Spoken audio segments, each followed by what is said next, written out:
W3JOE. What is going on, ladies and gentlemen? We are back for another episode of Cup of Joe with Web3 Joe. That's Web3 Job Ops and Events, your hub, headquarters, home base for all things Web3 talent and recruitment.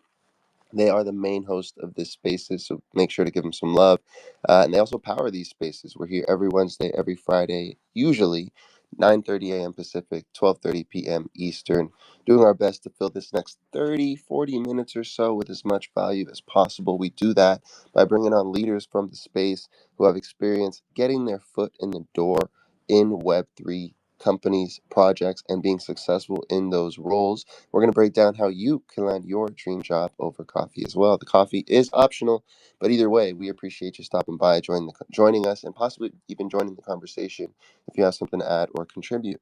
We got a very special guest with us today. It's Mr. Wes Wolf. He's the CMO of Iris XYZ. He's the previous MD of Scribe CO, and a great person to know in the space overall.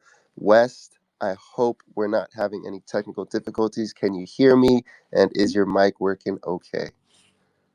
All good on my end, and if you can hear me, then I assume my mic will be working. Beautiful. Yeah, we're all good. Wes, how you doing today, man? All right, doing all right, brother. Just sprinting, but doing all right. How about yourself? Good. Yeah, I always say busy, but good busy. So can't complain too much. Yes, sir. Again, I know you're a busy man, so I appreciate you taking the time. We won't be here for too long, but I know you got a lot of value to share on this subject. Also, shout out to everybody jumping in the space: Iceman, OX, Zodex, Kenboy, Bera J, I am Salchi, and anyone listening to the recording, whether that's here on X, Spotify, or YouTube, we appreciate you. And feel free to join the conversation, of course, as well. Let's go ahead and get started. West, I did my best to give an intro, but in your own words, for those who may be less familiar, can you let the people know what you do, or excuse me, who you are, what you do, and how you started doing it? Yeah, sure. So I'm Wes. I'm the CMO at Iris. I've been in advertising for the majority of my life, so the better part now of the past, I want to say 17 years. Without giving the whole long origin story, how I got into advertising was kind of interesting. I grew up very geeky and nerdy, playing a lot of video games, MMOs, kind of that was the archetype of person that I was growing up. And when I was a little kid, around 6, 7 years old, I was playing a game called Tibia, and they open sourced their code. And for whatever reason, I decided I'm going to take that code and learn to host it on my computer and kind of like make my own version of that game. And so that's what I did. It kind of led me to ask this question: how do I get people to play my game and not somebody else's game? And so a few Google searches later, and I fell down the rabbit hole of psychology and marketing specifically. And to keep a long story short, I started an agency, marketing agency, started as affiliate, went into B2B SaaS later on. Started that around 10, 11, 12, and spent all of my teenage years building up this kind of Web2 agency here locally, had an office and everything. Um, and yeah, that's kind of how I got into marketing. There's a lot of stuff that happened between now and then, but that's kind of a TLDR. Beautiful. And in your own words, like as a marketing CMO, what problem do you feel like you're solving? Sure. So the number one thing that I think we're solving for is creating the best possible developer experience at Iris. So to start with Iris, we're blockchain optimized for dev. Um, and so again, we're trying to create the best possible experience, developer experience for builders, specifically working with data on chain. So that is the core problem. And in trying to solve that problem, we discovered a lot of primitive features like programmable data, which just enables completely new levels of creativity for product design. But ultimately, it's all about making and creating the best experience for our users at a time when data is becoming the most valuable and useful commodity in the entire planet. Um, right now, broadly working with data on chain, it's very painful, it's very expensive, it's very complicated, and the tools just aren't designed to be cohesive with developers. And so we wanted to make it extremely simple. That's what we sought to do, and the feedback that we've gotten so far from our test and users has been really, really, really good. And so happy to say that we are starting to achieve what we have sought out to do.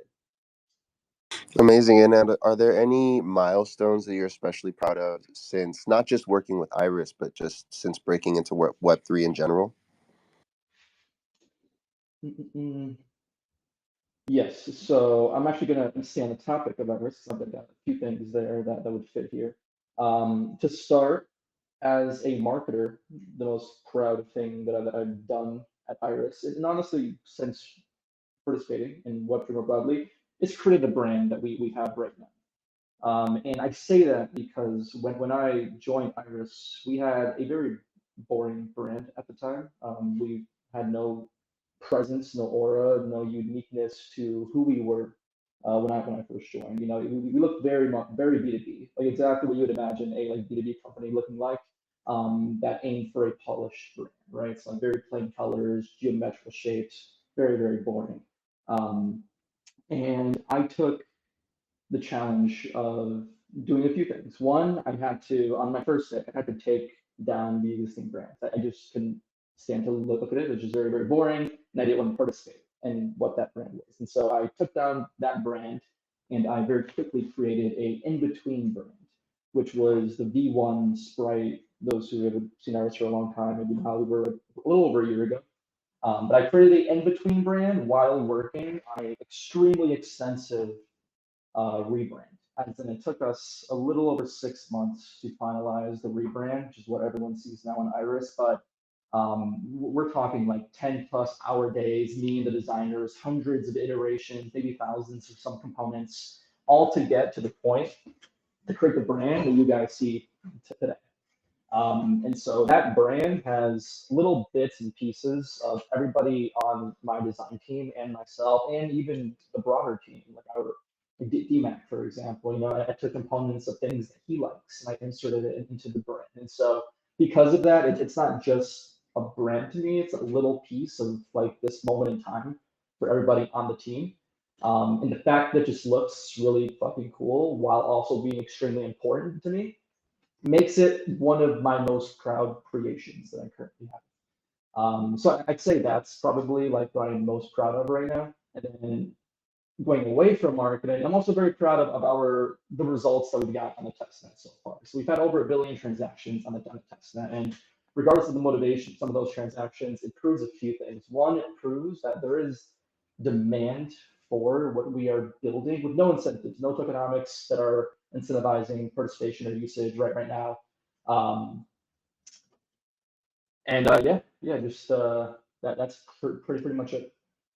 Well, congrats to you, man, and the entire team over at Iris for being able to rebrand and go in a new direction and be successful at it, because each part of that, I mean, there's multiple parts of that process that offer a lot of opportunity for failure, obviously, and it's never easy to rebrand and kind of switch course. So well done on that. I want to get into the practical stuff of getting hired, but before we do, since we're on the topic, I want to ask you, how do you balance, like, when you enter a new organization? Obviously, you're in senior roles, so it's a little different than coming in obviously as a junior or a mid-level, but how do you balance bringing new energy, new personality, life into the brand, new direction, while still respecting the foundation and balancing the fact that you may be a little bit newer to the organization? Does that make sense?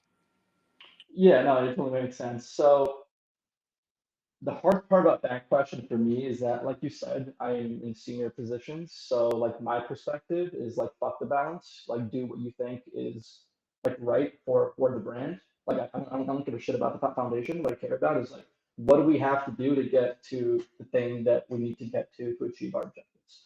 And in my case, there's not a single component of the previous foundation that currently exists. If there are things that I included, it was more as like Easter eggs for the internal team and not so much the external facing. And so I think that it's different for someone like me who has the power to come in and kind of like make those decisions. I think that for somebody more junior, it's a little bit more nuanced because there are unfortunately like power dynamics in play. As in, you don't always have someone like me who is very open and willing to listening to those like maybe more junior on the team and taking those ideas and inspirations and the energy coming in and applying it. Now, a good leader will, and so the best thing that you do as a junior is come in and you just share your ideas and make sure that when you're sharing them, you're doing so in a way that helps the other person in most cases, your manager, whoever it is, understand why you're proposing it. I get a lot of people that like propose ideas to me, but they don't give me a reason as like they don't give me their way of thinking as to how they got to that idea. Even if the idea isn't a good idea, their way of thinking about the idea could lead to like further collaboration and then something brand new appears. And so it all kind of like roots down to communicating, knowing who your manager, kind of person, that personality is, and how you should communicate your ideas and that new energy to it. Um, but yeah, I hope that answered the question. Again, I think it's kind of nuanced in my position because I'm a little bit different. But yeah. Yeah, no, it makes a lot of sense, and I think I'm speaking as someone without any CMO experience, but I would imagine that someone with your level of experience, you still kind of have to get past that barrier at some point in your career of like having that bravery and that courage and that confidence in yourself and your abilities to kind of make such a dramatic change, right? And a dramatic shift and to go into such a new dramatic direction. So props to you on Yeah, that. yeah. And what I will say about that too is that um, it kind of like comes and goes too. Like that confidence that you mentioned, the bravery is probably one of the most important things for really anybody in any position. To talk about marketing specifically, a lot of people have really good ideas, they just don't say. And they're not confident enough in those ideas or themselves really to hold on to them and like stand up for those ideas and really have that back and forth with somebody who might be pushing back. Super important, man. And honestly, I go through phases in my career, happens every like 1 to 2 years, where maybe my confidence just goes down further. And I start doubting my own ability to have good ideas, and imposter syndrome really starts settling in. But the more experience you have, the greater awareness you have that that is just resistance. By the way, I recommend reading The War of Art if you have it. But resistance is that thing that stops you from doing the thing that you know is good for you. So, like, easiest example of that is going to the gym. We all know it's good for us, but we kind of don't do it, right? And so that thing that is in the way between you and going to the gym is called resistance. But having awareness towards it makes it a tangible thing that you can then get around. And so bravery and having the courage to speak up is kind of the same thing in the sense that um, there is this resistance that will appear where you will have imposter syndrome, like just chronically, people have that in these high pressure decision making positions. Um, but it's important to kind of also just fight against that. And so what I'll always do, it's that whole thing where it's like if you're afraid of checking your email, just check your email. If you're afraid of speaking up, just speak up. Fuck it, like what's the worst that can happen, you know? Uh, but yeah. Yeah, well said. I'm glad you touched on that specific idea of like imposter syndrome because I think that is something that you deal with, and you're an example of it at every single level of your career throughout your career, right? It's something that never goes away, and it's something that you do. It's a practice at getting better at kind of silencing that voice and prioritizing that voice of confidence instead, right? Absolutely. Um, Before we get into the practical advice of actually getting hired, starting the conversation with employer, I want to ask you like what are some considerations that folks should keep in mind when it comes to the differences of Web3 work culture and traditional Web2 work culture?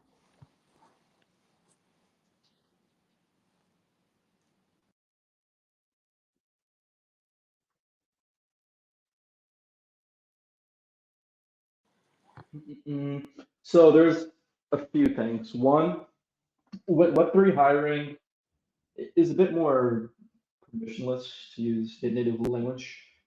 As in Web2, you typically have to wait for a job posting. It's a lot more gate kept. It's more difficult to make those connections to get into those companies.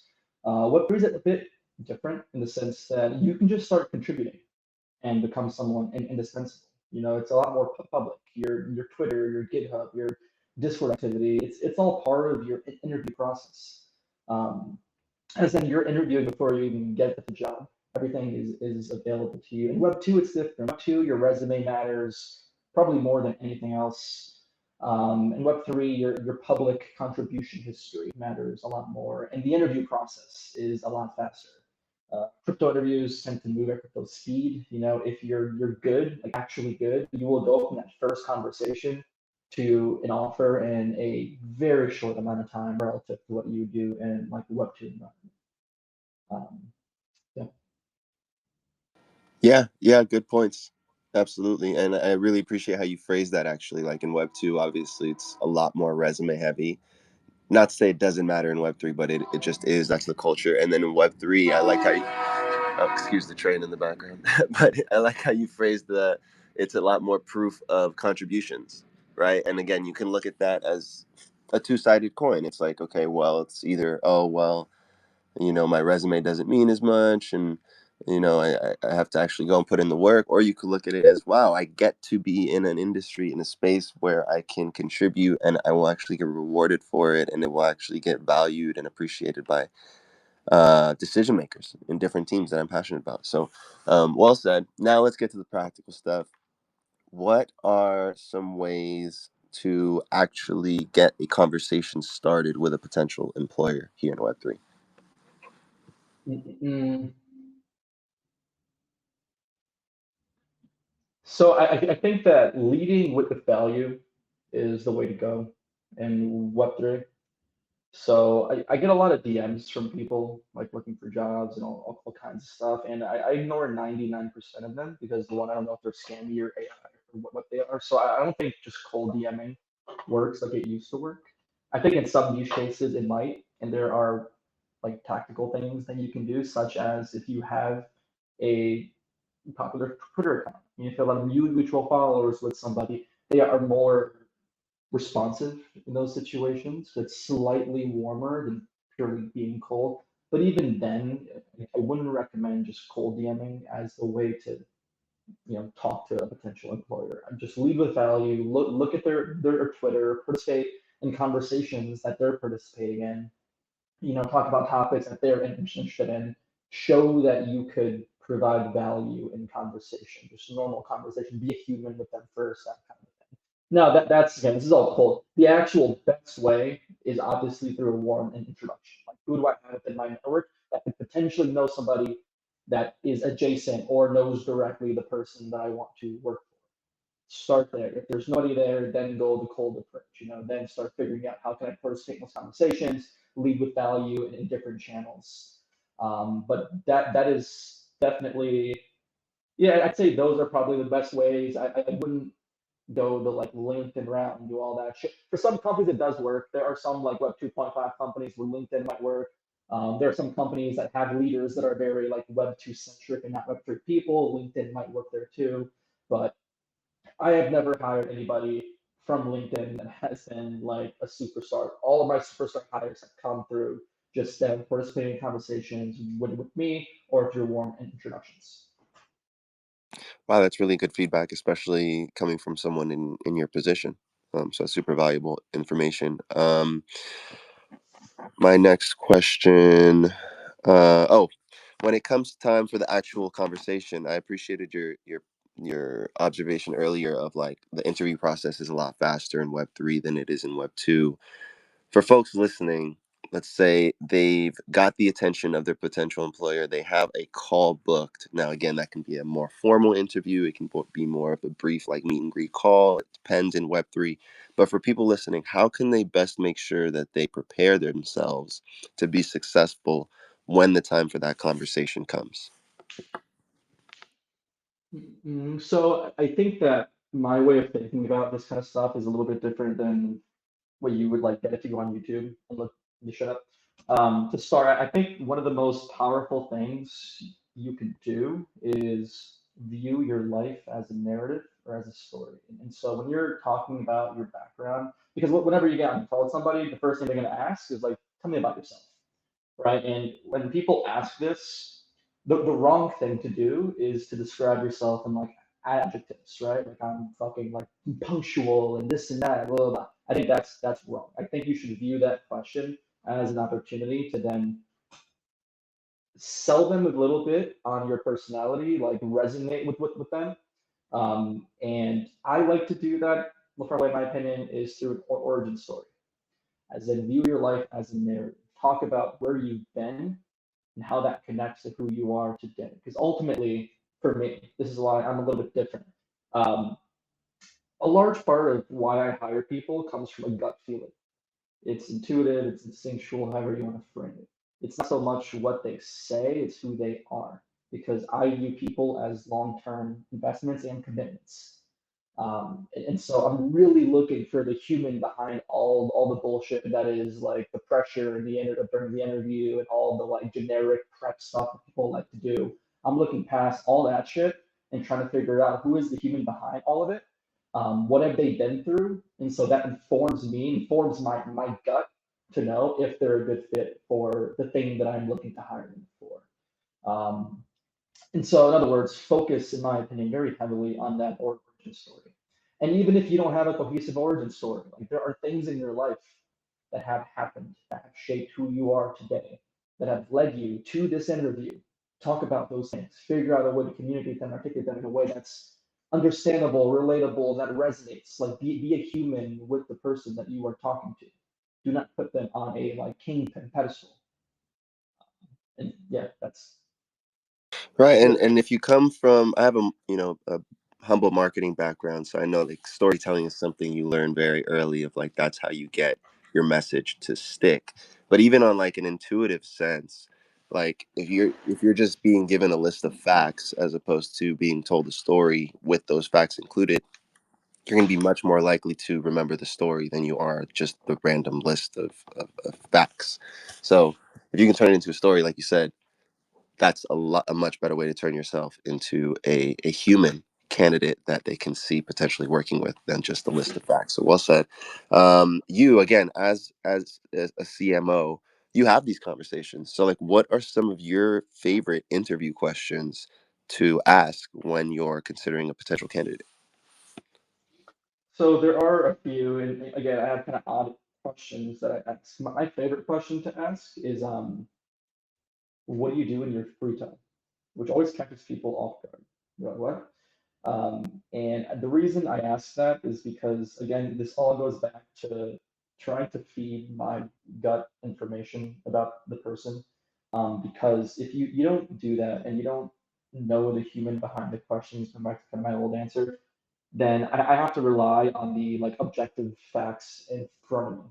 And what I don't like doing is leaving the interview not really knowing if this person's a good fit and having to look at just objective facts that I know are 80% of the time bullshit. Like for example, if somebody is on their resume, they're saying that they've I don't know, worked at a DeFi protocol and TVL or whatever fucking went up 800% in their time there. There are so many factors that go into like those KPIs that are outside of one position that one person cannot just take credit for the entire thing. And so that tells me zero, which means that the information that I need has to come from the person, the human. And again, there's a subjective component to the decision making. And so I like to ask questions like, well, one, I always ask, tell me about yourself.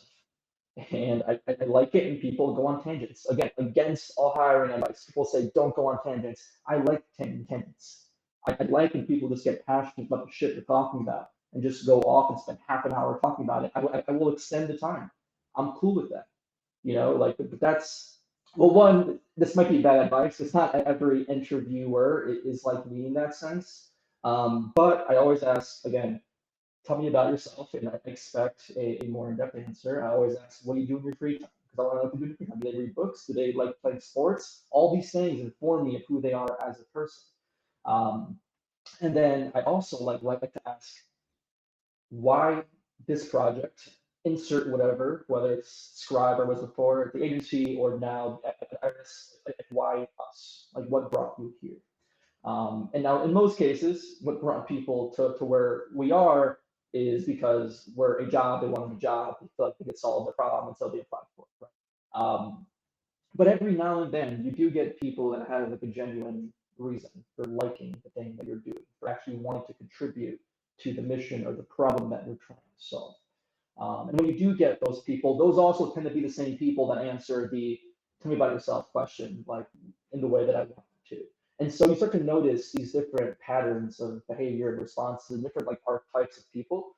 Um, and I'm always optimizing for the more passionate people. And so I like to ask questions that can bring that side out of them. So I'm trying to kind of like peel back the layers of the pressure in the interview to kind of get to that. And so just reiterating, I always ask the personal questions, which are tell me about yourself, what do you do in your free time, why do you want to work here? And then lastly, I like to ask, um, my answer for like a second. What motivates you?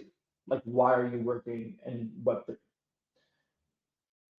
Yeah, Great questions, and actually, that's one of my questions that I like to ask on this show. So I think I'm just going to squeeze it in here. What keeps you in Web3? that's a good question. There's a few things. One, the marketing component is probably what's the most interesting to me. So I'm unique in the sense that I'm also very technical. So I can understand most things as far as it relates to blockchain tech with relative ease. And so because I can understand it, it's interesting to me. It's like different pieces of a puzzle and different protocols. It's interesting to see how the puzzle kind of forms together. And so it's just more like a geeky kind of passion. But then the other side of bigger things, I've been around crypto for a very long time. As in, like I remember when Bitcoin was $8, and I was heavily into it back then. But what's kept me around this long, as in why I'm in it today, is I really enjoy the go-to-market component of crypto. So I've done it for over a decade in Web 2. Now I've done it for a long time in Web 3. And the creative energy that exists in Web 3 marketing, or rather the capacity for creative energy, because a lot of protocols just don't insert creative energy into their branding and their overall GDM. But in the right hands, you can do a lot of really cool, fun stuff. And the community is fucking awesome too. You have all these anonymous people that are just unapologetically themselves because they can be and they feel comfortable doing so. And so the community, the capability of just again like expanding your creative energy through branding, and also just being on the forefront of something new. Like where else are you going to go? You can go to AI, I guess, and do that too. But we at Iris, for as an example, we are effectively at the intersection of AI and blockchain tech. So we are at the forefront of primitive, new, powerful, valuable technology. And it just kind of fits into my experience and my personality. I like tech, and I'm also a creative person. And this is the perfect place for me to be because of that. Couldn't relate to more, or couldn't relate more to everything you just said. Maybe not so much on the technical side because I'm not the most technical, but everything else I absolutely relate to, and I wouldn't want to be in any other industry. I think a lot of people listening relate to that as well. We're almost done with the show. We're going to start winding down. Every week we do try to have a topic related to this getting hired, working in Web3 process that we can kind of zero in on and focus on a little bit extra. So that this week it's leveraging IRL events. My question, I have a couple questions. Is first one is, what are some of your favorite IRL events? I guess before that, like, how do you feel about IRL events? And like, where does that feeling come from? Sure. So this would be like a somewhat of an aggressive answer. I think they're 99% of the time waste of time. I think that there are some values, sorry, depending on your protocol and your business model, and your position, perhaps not.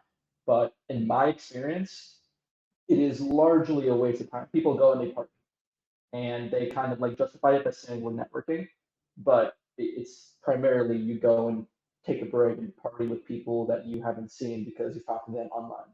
And that is most events. Like anyone says otherwise, it's just COVID. It's just that I've been to a lot of events, and that is what people do. Again, there are some exceptions to this where you go and from a BD perspective, especially as an example as an agency, right? Like if I was like BD and agency environment, then the events are useful because you go and you meet people. It's easier to meet people. You can walk up to someone random and talk to them. That is more acceptable than DMing someone random and try talking to them. And so in that environment, it's better. But like for someone like me, it just doesn't make sense. The only time it really makes sense is maybe if you want to do like community centric stuff. Like for example, we have a really great community in Korea. And so for us, it makes sense to go to Korea and throw an event there because we got to meet the people there. Our community got to see it. There's an actual face behind the anonymous pictures. And so for leadership, that was actually a really important thing and like kind of establishing that bridge between us and our community. Um, and so I kind of gave a few answers there. I'm like thinking out loud as I'm digesting the answer, but I'm going to kind of summarize what I just said. So I think in a lot of cases, for most people, it doesn't make sense, especially if you're paying.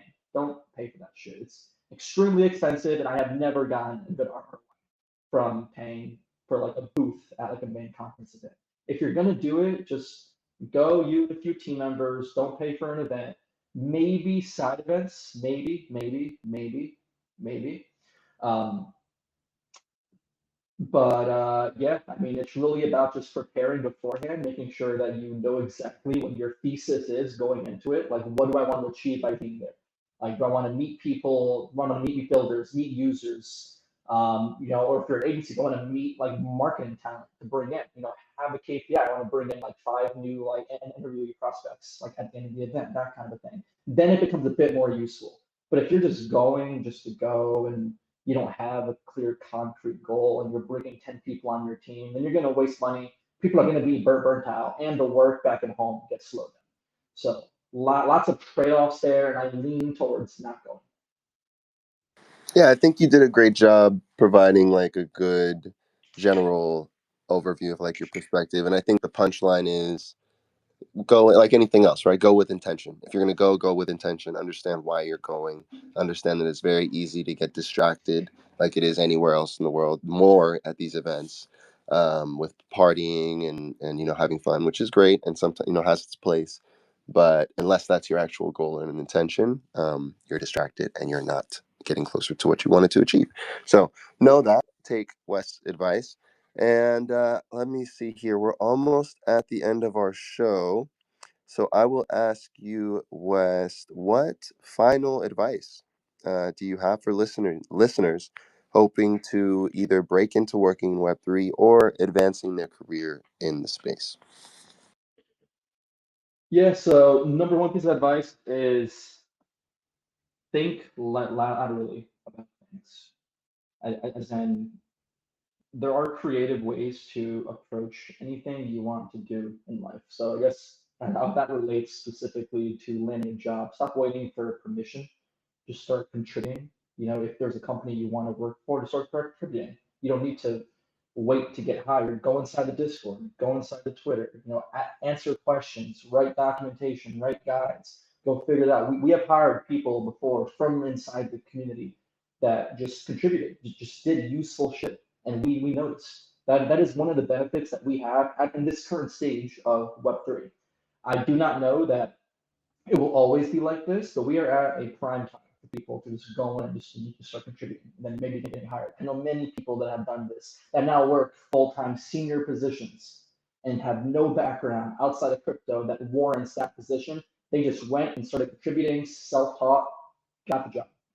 Um, Second piece of advice I'm going to give is in the prospect, sorry, in the process of interviewing, when you're at the point where you're negotiating, you're doing all of these things, I think a very topic that isn't talked about enough is you really should understand the tokenomics, the token comp portion of the whole thing. So I understand the token component, like ask questions about the vesting schedules, cliff periods, lockups, get clarity on how the equity actually converts if there is like TGE and blah blah blah.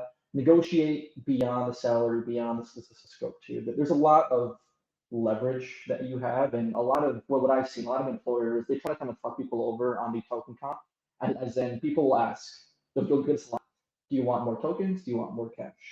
Right? Framing is always if you pick more tokens, you're like more aligned with the company, blah blah blah, and they try to sell you on that. And a lot of times it's because they want to pay you less cash because then people don't understand the tokenomics component of it, and that leads to something where you now get paid less, you have more tokens, but for you to even get those tokens, you need to go through all this bullshit and wait all of this time, and people never end up actually seeing those tokens, right? So you basically just worked for cheaper for no reason. And so it's really important to understand the comp. Do not just get super excited about like getting the offer and accepting the first thing. And really look out for yourself here. Otherwise, you're gonna regret it later. And yeah, that's it. Great advice, man. Go out and get it. Ladies and gentlemen, you heard it here first. West, I have one more question for you. For people listening, how can they support you better? How can they support Iris better? Yeah, support me better by following me and Iris on Twitter and just contribute, participate. We're gearing up for mainnet right now. With the whole team is sprinting, working 24 hours a day. So really just contribute, show up, and we have a really, really long and exciting roadmap post TGE, post mainnet that I think will actually, hopefully, move the needle in the space. So just keep us on your radar, and yeah, hope to see you guys inside our community. Boom. There you have it, ladies and gentlemen. We made it real easy for you. Go ahead. You can click Wes's profile. He's up here on stage. Give him a follow. And then we also have tweets from the Iris official account right up top for you to go over there, show some love. That has been our show, or this has been our show for the day, ladies and gentlemen. We appreciate you stopping by. Iceman, Vera J, Sabomi, Scott, anybody listening to the recording, again, whether that's here on X, on Spotify, or YouTube, we appreciate you. We hope to have you back soon. West, one more time, man. Thanks a ton. Hope you have a great rest of your day. And yeah, hope to have you back soon. Absolutely. All right, guys. Thanks. Have a nice week. All right, brother. Bye-bye. Bye, everybody. You know the drill. We appreciate you. We're rooting for you, and we will see you soon. Until then, take care, gang.